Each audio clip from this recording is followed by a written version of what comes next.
Unit 7, Lesson 2, Rainbow.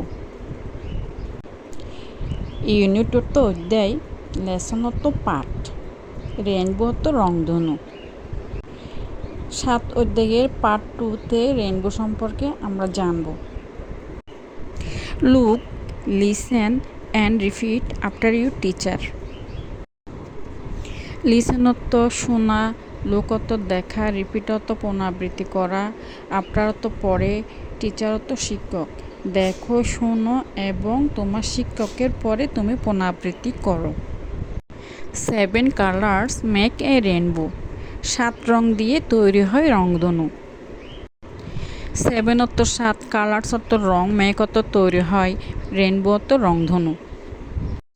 Do you know, do you know. তুমি কি জানো, তুমি কি জানো? 7 কালার্স মেক এ রেইনবো।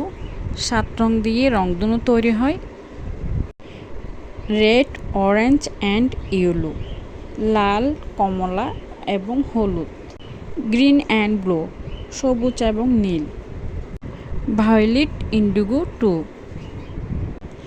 লাল, কমলা এবং হলুদ, সবুজ এবং নীল, গাঢ় নীল এবং বেগুনি, এগুলা দিয়ে রংধনু তৈরি হয়। Raindrops and Sunlight. রেইনড্রপস অর্থ বৃষ্টির ফোঁটা, সানলাইট অর্থ সূর্যের আলো। Make the colours look so bright. বৃষ্টির ফোঁটা এবং সূর্যের আলোর কারণে কালার্সগুলো তৈরি হয়, দেখতে খুব সুন্দর লাগে।